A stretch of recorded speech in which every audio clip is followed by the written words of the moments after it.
প্রযুক্তি নির্ভর আধুনিক যুদ্ধের বাস্তবতায় এবার নিজেদের আকাশ প্রতিরক্ষা আরও শক্তিশালী করতে যাচ্ছে বাংলাদেশ সেনাবাহিনী।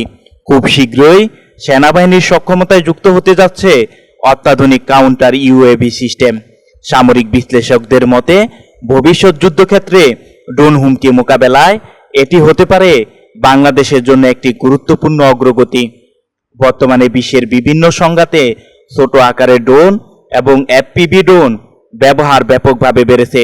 বিশেষ করে ইউক্রেন রাশিয়া যুদ্ধে ড্রোনের কার্যকারিতা যেমনি সামনে এসেছে, তেমনি তৈরি হয়েছে নতুন ধরনের নিরাপত্তা ঝুঁকি।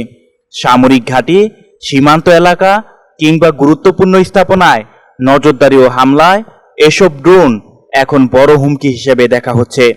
এই বাস্তবতায় বাংলাদেশ সেনাবাহিনীর নতুন কাউন্টার ইউএভি সিস্টেম মূলত কাজ করবে সফট কিলিং প্রযুক্তির মাধ্যমে, অর্থাৎ শত্রুপক্ষের ড্রোনকে সরাসরি গুলি করে ধ্বংস না করেও ইলেকট্রনিক জ্যামিংয়ের মাধ্যমে ড্রোনের যোগাযোগ ব্যবস্থা বিচ্ছিন্ন করা, জিপিএস সিগন্যাল বিঘ্ন করা কিংবা নিয়ন্ত্রণ ব্যবস্থা অকার্যকর করে দেওয়া সম্ভব হবে।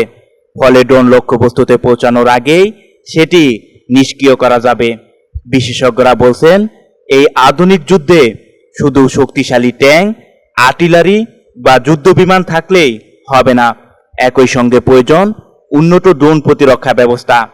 কারণ তুলনামূলকভাবে কম খরচে পরিচালিত ছোট ড্রোনগুলো বড় ধরনের ক্ষয়ক্ষতি তৈরি করতে পারে। তাই বিশ্বের অনেক দেশ এখন এন্টি ড্রোন এবং ইলেকট্রনিক ওয়ারফেয়ার প্রযুক্তিতে বড় বিনিয়োগ করছে। ধারণা করা হচ্ছে বাংলাদেশ সেনাবাহিনী এই নতুন কাউন্টার ইউএভি সিস্টেম সীমান্ত নিরাপত্তা, গুরুত্বপূর্ণ সামরিক স্থাপনা এবং সেনা মোতায়েন এলাকায় অতিরিক্ত সুরক্ষা নিশ্চিত করতে গুরুত্বপূর্ণ ভূমিকা রাখবে। পাশাপাশি এটি সেনাবাহিনীর প্রযুক্তিগত আধুনিকায়নের ধারাবাহিকতায় আরেকটি বড় পদক্ষেপ হিসেবে বিবেচিত হচ্ছে। বিশ্লেষকদের মতে ভবিষ্যতের যুদ্ধ হবে প্রযুক্তি নির্ভর এবং সেই যুদ্ধ টিকে থাকতে আধুনিক ইলেকট্রনিক ও ড্রোন প্রতিরক্ষা সক্ষমতা গড়ে তোলার বিকল্প নেই।